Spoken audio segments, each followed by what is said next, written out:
Comment générer 2100 € sans rien faire? Toujours l'immobilier et notamment un de mes appartements qui m'a rapporté plus qu'un SMIC français. Je vous montre tout simplement comment je gère mon Airbnb.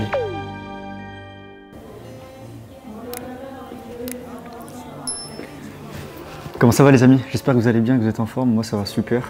Donc je me détends un petit peu là, petit chocolat chaud. Nouvelle vidéo YouTube, on est parti. Donc tout simplement je vais vous montrer comment j'ai fait pour générer plus de 2000 € lors du dernier mois, donc le mois d'avril 2024, avec juste un seul bien immobilier. Je vais vous montrer tous les détails, etc., comment je fonctionne. Et puis bah on est parti, allez let's go.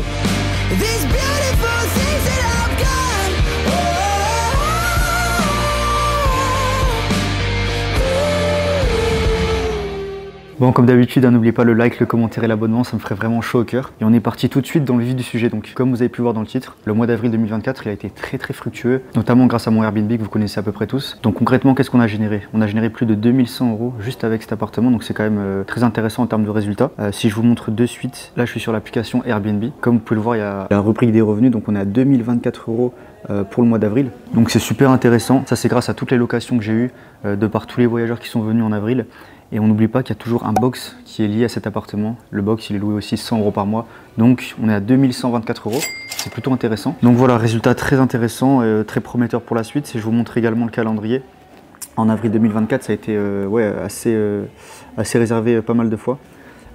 Sachant que là, avec les beaux jours qui vont arriver et l'été qui approche, je pense qu'on peut espérer autant, voire peut-être mieux, qui sait. Donc voilà, ça a été hyper fructueux. On a super bien exploité le logement lors du mois d'avril et franchement, je suis assez satisfait. De toute façon, après, on va faire un tour dans l'appartement. Je vous montrerai les moindres détails, comment ça se passe. Parce que là, ce matin, on a eu un groupe de voyageurs qui est parti. Ça va être le but aussi de vous montrer dans quel état est l'appartement après un groupe, etc. Donc voilà. Bon allez, on va tout simplement aller maintenant à l'appartement. Je vous emmène. Comme je vous l'ai dit, il y a un groupe de voyageurs qui est parti ce matin. Donc on va aller checker l'appartement si tout va bien. Allez, c'est parti. Bon, c'est bon, on vient d'arriver. Donc du coup... j'ai fait un petit check, tout va bien. Je vous laisse me suivre, regardez. Voilà, c'est intéressant, ça c'est ce que je demande à chaque fois aux voyageurs, c'est des petites instructions, juste de lancer le lave-vaisselle, de regrouper les serviettes et les draps qui sont utilisés. Au moins ça facilite la tâche. Bon, du coup tout s'est bien passé comme d'habitude, hein. Ça fait depuis décembre, de toute façon que je fais du Airbnb, de la location courte durée, ça se passe très bien. J'ai que des bons avis, 5 étoiles, plus d'une quinzaine ou d'une vingtaine d'avis, je sais plus. Mais franchement c'est super top. Et bah non, franchement c'est cool, en plus l'appartement est super propre. J'ai jamais eu, franchement c'est arrivé une seule fois et encore c'était légèrement sale, mais sinon ça a toujours été très clean, très propre. En même temps je pense que vu que les voyageurs ils voient concrètement l'état du logement, forcément ils en prennent un minimum soin. Donc voilà, super intéressant. Donc pour en revenir aux chiffres, 2124 €, donc ça comprend le garage box plus toutes les locations grâce aux voyageurs. En fait il faut juste soustraire à ça 504 € de crédit que j'ai mensuellement tous les mois. En plus de ça aussi il faut savoir que j'ai la chance de passer par mon entourage pour tout ce qui est ménage, entretien du bien.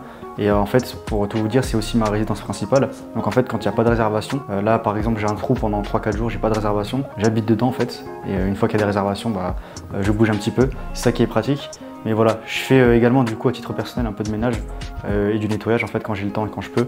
Là par exemple, le groupe qui est parti ce matin, c'est moi qui vais m'en occuper parce que du coup je vais reprendre le logement. Voilà, je vais rester pendant 3-4 jours ici. Et vu que c'est mon bien, au final ça reste des tâches ménagères on va dire au quotidien, mais normal, c'est juste voilà, de l'entretien, nettoyer et puis donc au final c'est pas forcément une grosse corvée. Après bien sûr quand je suis pas disponible et quand je suis en déplacement, je le délègue. Mais du coup pour le mois d'avril en fait en réalité j'ai dû uniquement payer 150 € dans les détails voilà, pour gérer entre guillemets le ménage etc. Donc ça va, c'est très minime. Et par rapport à tout ce qui est fourniture, donc je sais pas, toutes les petites conneries comme le café, les affaires de nettoyage, les produits etc, les chiffons, pour le mois d'avril j'ai rien déboursé. Parce que j'avais tout acheté en avance, mais en général si je fais une moyenne ça peut me coûter au minimum par mois, je sais pas, on va dire une vingtaine, une trentaine d'euros. Il y a surtout le café, mais après tout le reste c'est vraiment des produits qui durent dans le temps on va dire. Donc voilà, c'est super intéressant. Alors sinon je vous avais pas montré, mais en fait on a un balcon aussi sur cet appartement. En réalité j'ai deux balcons qui font tout le tour de l'immeuble, ça c'est intéressant. Là si vous voyez bien il y a un parking juste en bas, c'est un parking entièrement gratuit. Ça c'est très cool, ça permet aux voyageurs de se garer avec beaucoup de facilité. Des places normales, des places pour voitures électriques, c'est gratuit. Et souvent en fait les voyageurs c'est des gens qui viennent des quatre coins de la France, qui sont en déplacement, qui sont de passage. Et la majorité des gens sont véhiculés. Et ça c'est un plus, c'est pratique aussi, on me le demande souvent lors des réservations, est-ce qu'il y a un parking? C'est juste en bas.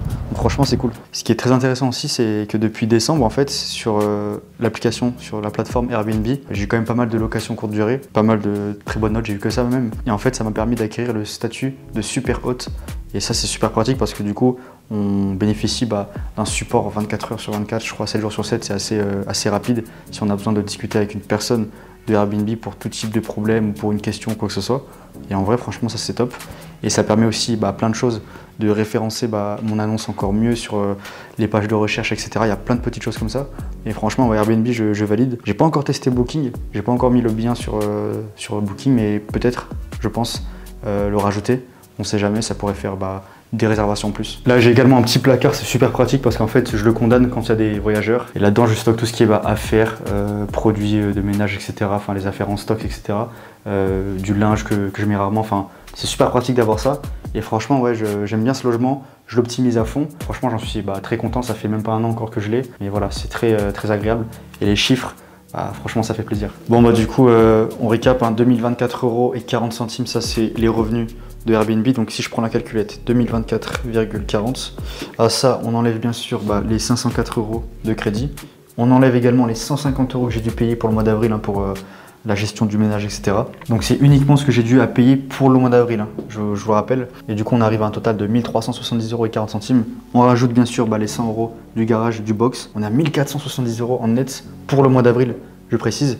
En vrai, c'est super intéressant. C'est là qu'on voit que l'immobilier, la location courte durée, comme je l'ai dit souvent, c'est un banger, mais franchement là c'est exceptionnel. Plus qu'un SMIC français à peu près on a généré.